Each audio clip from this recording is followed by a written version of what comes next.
Hey, what's up everybody, welcome back to the channel everyone and আপনাকে আবারও ধন্যবাদ দিচ্ছি কারণ আপনারা অনেক সময় টাফ এন্ড রাফ সময়েও আপনারা আমাদেরকে সাপোর্ট দিয়ে এসেছেন বা আমাকে সাপোর্ট দিয়ে এসেছেন, এই জন্য আপনাদের ধন্যবাদ তো অবশ্যই প্রাপ্য। তবে হ্যাঁ, ফেস ক্যাম ভিডিও না আসলেও আপনাদের সামনে কোয়ালিটি ভিডিও তুলে ধরার চেষ্টা করব। সো ডিরেক্টলি টপিকে চলে যাই। অলরাইট, তো বর্তমান সময় চলছে কম্পিউটেক্স 2024 আর আপনারা জানেন এই সময়ের মধ্যে কতগুলো কোয়ালিটিফুল প্রোডাক্ট লঞ্চ হয়ে যায় পিসি টেক রিলেটেড অথবা পিসি কম্পিউটার জগতের যে সকল বিষয়বস্তুগুলো থাকে অনেক কিছুই আর কি রিলিজ হয়, শোকেস হয় এবং কনজিউমার গ্রেডের অনেক প্রোডাক্ট সামনে চলে আসে। তবে আজকে আমরা শুধুমাত্র এএমডির কিনোট নিয়ে কথা বলবো কারণ সবচেয়ে পছন্দের জিনিস আপনাদের রাইজেন অথবা রাইজেন এপিইউগুলো। And finally AMD officially announce করে দিয়েছে তাদের 9000 সিরিজের গ্রেনাইট রিজ নামের জেন 5 আর্কিটেকচারের সিপিইউ আর তার সাথে ল্যাপটপের জন্য স্ট্রিক্স পয়েন্টও তারা পয়েন্ট আউট করে দিয়েছে। তো দেখি এগুলো কেমন হতে পারে। তো প্রথমত যদি আমরা স্ট্রিক্স পয়েন্ট নিয়ে কথা বলি তো তারা ল্যাপটপ বা এই ধরনের মোবাইল প্ল্যাটফর্মের জন্য নিয়ে এসেছে যেখানে আবার আমরা নেমের চেঞ্জ দেখতে পারছি যেমনটা ইন্টেল করেছিল, অর্থাৎ আলট্রা H185 অথবা 165 বিভিন্ন প্রকারের ভ্যারিয়েন্ট দেখতে পেরেছি আর এরকমটাই কিন্তু এবার এএমডি সেটাকে সাপ মেরে দিয়েছে। অর্থাৎ এক্ষেত্রে কিন্তু নেমিং স্কিমের ক্ষেত্রে ইন্টেলের কাছ থেকে হয়তোবা ইন্সপায়ার হতে পারে আর তারা তাদের সিপিইউকে নাম দিয়েছে বা এই জেনারেশনকে নাম দিয়েছে AI300 সিরিজ, যার কোর কম্পোনেন্টগুলো থাকবে অবশ্যই এটা জেন 5 আর্কিটেকচারের সিপিইউ হবে, মোবাইল সিপিইউ। এখানে XDNA আর্কিটেকচারের এনপিইউ আপনারা দেখতে পারবেন যেটা এআই কাজের জন্য ব্যবহার হবে আর এখানে লাগানো থাকবে RDNA 3.5 এর ইন্টিগ্রেটেড গ্রাফিক্স প্রসেসর। মূলত প্রথমত আমরা দুইটা এসকিউ এখানে দেখতে পারছি, একটা রাইজেন AI, ইয়েস আপনারা নামের মধ্যেই এআই ইন্টিগ্রেশন এবার দেখতে পারছেন, অর্থাৎ রাইজেন AI 9 HX 370 আর এটা আসবে 12 কোর এবং 24 থ্রেডের সাথে 5.1 GHz এর ম্যাক্স বুস্ট ক্লক, 36 MB এর কম্বাইন্ড ক্যাশ অর্থাৎ লেভেল 2 এবং 3 মিলে। আর এখানে যদি আমি এনপিইউর পারফরম্যান্সের কথা বলি অর্থাৎ নিউরাল প্রসেসিং ইউনিটের এটা ওয়াপিং 50 টপস পর্যন্ত স্কোর করতে পারে, যেটা অবশ্যই একটা ওয়াইল্ড বিষয় কারণ তারা সেকেন্ড জেনারেশনেই অনেক বিষয়কে ঘুরিয়ে দিচ্ছে। আর এখানে যদি আমি গ্রাফিক্সের কথা বলি অর্থাৎ গ্রাফিক্স প্রসেসর এখানে ব্যবহার করা হবে RDNA 3.5 এর Radeon 890M graphics processor. Yes, আপনাকে হয়তোবা আর গ্রাফিক্স কার্ড টাকা দিয়ে কিনতে হবে না সাধারণ গেমিং এর জন্য। এখানে 16 কম্পিউট ইউনিট পেয়ে যাবেন, 1024টা ইউনিফাইড শেডার ইউনিট অ্যান্ড ক্লক হয়তোবা তারা কন্ট্রোলের মধ্যে রাখতে পারে, তবে পাওয়ারটা এখান থেকে জেনে নিন যে আসলে এটা কতটা পাওয়ারফুল এবং কতটা পাওয়ার জেনারেট করতে পারে গেমিং সেশনে অথবা যে কোনো ধরনের এআই টাস্কে। তারপরের যদি আমরা এপিইউটির কথা বলি রাইজেন AI 9, এখানে অন্য কিছু নেই, শুধুমাত্র রাইজেন AI 9 365 10 কোর এবং 20 থ্রেডের সাথে আসতে পারে। সর্বোচ্চ ক্লক হচ্ছে 5 GHz, 34 MB এর লেভেল 2 এবং লেভেল 3 এর হিউজ ক্যাশ, 50 টপসও এখানে এনপিইউ দেখা মিলবে, অর্থাৎ এখানেও এই টাস্কে প্রায় সিমিলার রকমের পারফরম্যান্স করতে পারে টপ এন্ড সিপিইউটির মতো। আর এখানেও লাগানো থাকবে Radeon 880M গ্রাফিক্স প্রসেসর। তবে এখানে শেডার ইউনিট হিসেবে 768টা সংখ্যার ক্ষেত্রে মিলে যাবে, যার কম্পিউট ইউনিট হচ্ছে 12টি। অর্থাৎ এখানে আপনি without any graphics card casually যদি আপনি গেমিং করার চিন্তা করেন অবশ্যই এখানে করতে পারবেন। অ্যান্ড বাই দ্য ওয়ে দুইটা সেকশনে কিন্তু আপনি যে কোনো ধরনের মিডিয়া এনকোডিং করে নিতে পারেন, অর্থাৎ আমি লেটেস্ট মিডিয়া এনকোডিং এর কথা বলছি আর ডিসপ্লে আউটপুট নিয়েও কোনো প্রকার সমস্যায় পড়বেন না।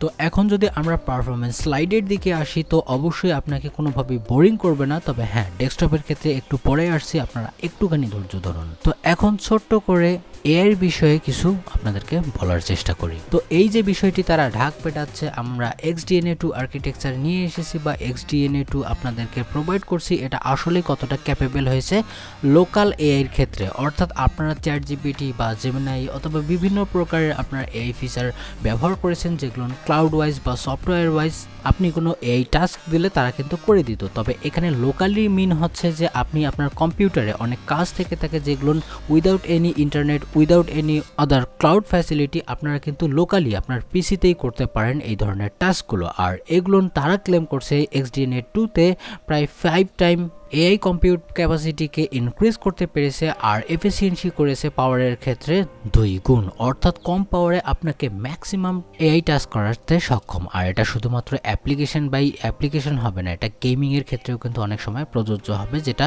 গেম ডেভেলপাররা বা কোম্পানিগুলো তারাও অ্যাড ইন করার চেষ্টা করছে। ফর এক্সাম্পল, তারা একটা স্লাইড দেখিয়ে বলেছে যে 3rd জেনারেশনের AMD Ryzen AI এটা আপ টু 50 টপসকে পার করে দিয়েছে। যদি আমি AI টাস্কের কথা বলি, তার নিচেই আছে কিন্তু Qualcomm Snapdragon X8 45-এর কাছাকাছি করতে পেরেছে। আমরা যদি এখানে ইন্টেলের লুনার লেকের কথা বলি, তো এখানে তারা এস্টিমেট করেছে যে 40 থেকে 45-এর মতো টপস স্কোর করতে পারে। আর নিচে কিন্তু অ্যাপেলের M4, যেটা আমরা জানি কয়েকদিন আগেই চলে এসেছে আইপ্যাড M4 এর সাথে।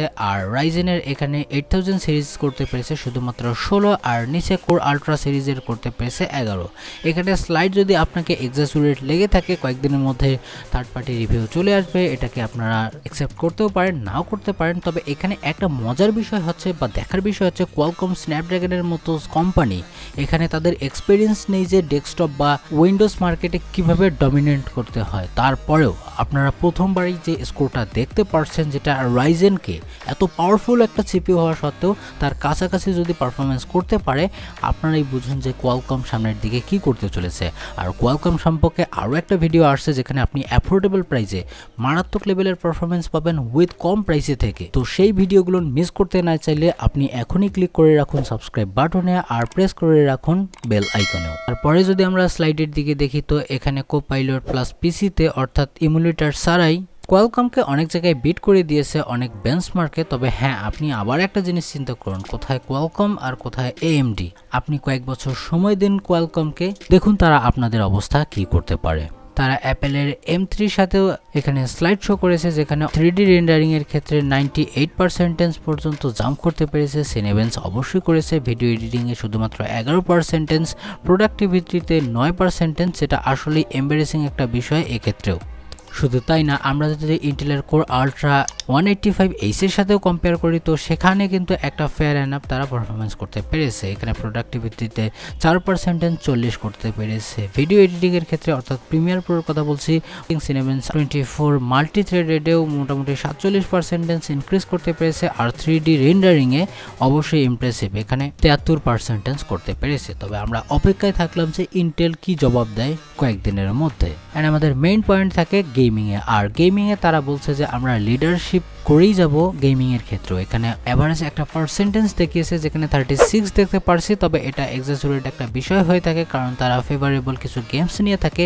এখানে shadow of the tomb raider থেকে শুরু করে assassin creed mirage, far cry 6, F1 2023, borderlands and CP 2077 এর পর্যন্ত অনেক জায়গায় 147% আমরা অনেক সময় পারফরমেন্স দেখতে পেরেছি।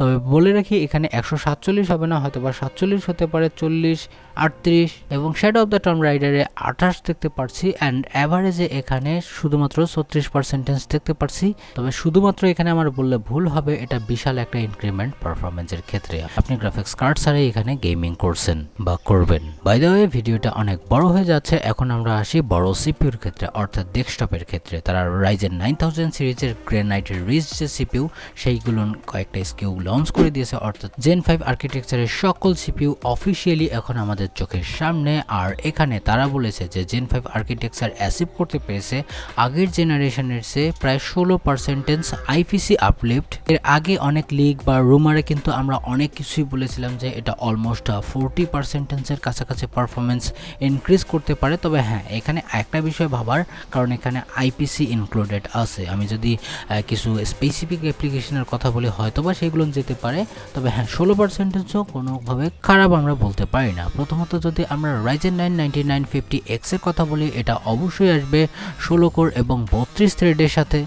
তবে ক্লকের কথা যদি চিন্তা করি, আগের বারের মতোই থাকছে অর্থাৎ 5.7 GHz। তবে এটা বিষয় না। আর আমরা যদি এখানে ক্যাশের কথা বলি, তো এবার 80 MBর ক্যাশ পেয়ে যাচ্ছেন লেভেল 2 এবং 3 কে কম্বাইন করে। আর যদি টিডিপির কথা বলি, তো সর্বোচ্চ টিডিপি এটাতেই থাকবে 170 ওয়াট। তবে হ্যাঁ, এটা আপনাকে যেরকম পারফরমেন্স দিতে পারবে এটা তো কনসিডারেবল। আর আপনারা তো জানেন হরিফিক বিষয় ইন্টেলের। সো আর বাকি তিনটা এসকিউর যদি কথা বলে, তো Ryzen 9 9900X আসবে 12 কোর এবং এবং 24 থ্রেডের সাথে 5.6 GHz এর ক্লক, 76 MB ক্যাশ, 120 ওয়াটের টিডিপি। এটা আমাকে অনেক সুইটেবল লাগছে, যেটা অবশ্যই অনেক ভ্যালুয়েবল হয়ে থাকে প্রাইসের ক্ষেত্রেও। Ryzen 7 9700X শুধুমাত্র এখানে লঞ্চ হয়েছে 8 কোর 16 থ্রেডের সাথে 5.5 GHz এর ক্লক, 14 MB ক্যাশ, 65 ওয়াট শুধুমাত্র টিডিপি। আর যদি Ryzen 5 9600X এর কথা বলি, 6 core 12 thread, 5.4 GHz, 38 MB cache আর 65 ওয়াটের টিডিপি। প্রাইস এখানে ইনক্লুডেড নয়, তবে হ্যাঁ এটা আসছে জুলাইয়ের মধ্যেই, অর্থাৎ শুধুমাত্র আর একটা মাসেরই বিষয়। তো এখন যদি আমরা এর পারফরমেন্সের বিষয়ে কিছু কথা বলি, অর্থাৎ এটা আসলে কিরকম পারফরমেন্স করছে, তারা বলছে এই যে Zen 5 আর্কিটেকচার আছে এটা অনেক জায়গায় ইমপ্রুভ করেছে। বিশেষ করে যদি আমি কিছু তাদের মতে ইম্পর্টেন্ট স্লাইডের কথা বলি, তো সেক্ষেত্রে এখানে এআই পারফরমেন্সে অনেকটা ডমিনেট করবে ইন্টেলের তুলনায়। আর যদি আমি পিসি এক্সপ্রেসের গ্রাফিক্স লেনের কথা বলি, তো এখানে তারা ক্লেম করেছে 100% মোর ব্যান্ডউইথ পাওয়া যাবে ইন্টেলের Core i9 4900K এর চেয়ে। আর যদি আমি এআই এক্সেলারেশনের কথা বলি, এখানে 20% ফাস্টার হবে। এআই এক্সেলারেশনের ক্ষেত্রে 20% ফাস্টার হবে ইন্টেলের তুলনায়। তবে হ্যাঁ, ইন্টেলের সামনেও অনেক কিছু রেডি করার চিন্তা করছে, তখনই হবে বিগ ফাইট আসলে কে কিরকম পারফরমেন্স করতে পেরেছে বা সামনের দিকে পারবে। তো এখন আসি আমাদের মেইন টপিকে, আসলে পারফরমেন্স কিরকমটা করতে পারবে। আর এখানে আবারও নিয়ে আসা হয়েছে Core i9 4900K কে। তো প্রথমে যদি আমরা প্রোডাক্টিভিটির কথা বলি, তো Forceon অফিসের ক্ষেত্রে 7% ইনক্রিজ করতে পেরেছে, পিউজা ফটোশপে প্রায় 10%, সিনেবেন্স R24 এখানে কেন বলেছে জানি না, তবে R24 এ এখানে প্রায় 21% ইনক্রিমেন্ট দেখতে পারছি। হ্যান্ড ব্রেকের ক্ষেত্রে 55%, আর যদি ব্লেন্ডারে কাজ করার ইচ্ছা থাকে তো সেক্ষেত্রে এখানে 56% পর্যন্ত ইনক্রিজ করতে পেরেছে অ্যাকর্ডিং টু দিস স্লাইড। আর যদি গেমিং এর কথা বলি, বর্ডারল্যান্ড 3 তে এখানে করতে পেরেছে 4%, হিটম্যান 3 তে 6%, সাইবারপাঙ্ক 2077 এ করতে পেরেছে 13%, 16 করতে পেরেছে F1 2023 তে, ডোটা 2 তে করতে পেরেছে 17%, এন্ড হরাইজন জিরো ডাউনে করতে পেরেছে 23। তো গেমিং এর ক্ষেত্রে আমরা অতটাও এখানে প্রাধান্য দিচ্ছি না বিষয়টিকে, কারণ এমন একটা পারফরমেন্স করতে পেরেছে যেটা অবশ্যই চোখে ধরার মতো না, কারণ অনেক সময় অনেক কোম্পানি সুইট স্পট ব্যবহার করে থাকে। তবে এখানে যদি আমি ওভারঅল কথা বলি, তো এখানে 5 থেকে যে 8% বা 10% ইনক্রিজ করতে পারেনি এটা আমি বলছি না। তবে এখানে আরেকটা বিষয় ইনক্লুড করতে পারি, সামনে যে তাদের 3D ভিক্যাশ সমৃদ্ধ যে সকল সিপিইউ আসবে সেগুলো হয়তো বা বিশালভাবে ডমিনেট করতে পারে, অর্থাৎ মিটিওর লেক যে সকল সিপিইউ আসবে সেগুলোতে হয়তো বা ডমিনেট করার চিন্তা ভাবনা করবে এই ধরনের গেমসে, কারণ এবার হাইপার থ্রেডিং থাকছে না ইন্টেলের। গেমিং এর ক্ষেত্রে হয়তো বা একটু হেল্প করতেও পারে। আর আমি চেষ্টা করব যদি কোনো অথেন্টিক থার্ড পার্টি রিভিউ সামনের দিকে চলে আসে, আর কয়েকটা দিনেরই তো ব্যাপার, তো সেক্ষেত্রে অবশ্যই আপনাদেরকে জানিয়ে দেওয়ার চেষ্টা করব। তখনই বোঝা যাবে যে কতটা দুধ আর কতটা পানি।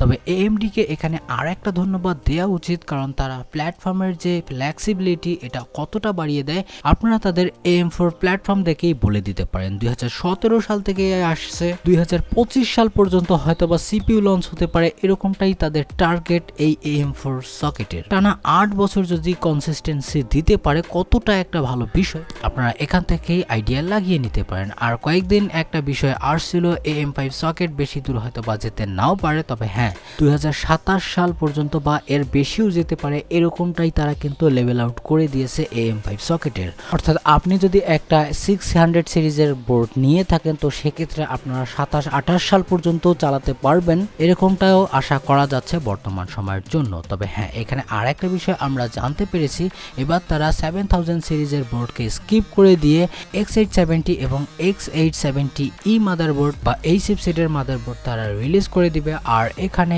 USB 4 এরও দেখা মিলতে পারে। আর শুধু তাই না, এখানে high level of IO support and essential feature এখানে অ্যাড আপনারা দেখতে পারেন বাকিটা সামনের দিকে। ভিডিও ভালো লাগলে লাইক দিয়ে দিবেন, যদি কিছু বলার থাকে কমেন্টে জানিয়ে দিবেন, আর এখনো আমার চ্যানেলটিকে সাবস্ক্রাইব না করে থাকলে প্লিজ করে দিবেন। ভালো থাকবেন, সুস্থ থাকবেন, বাই বাই।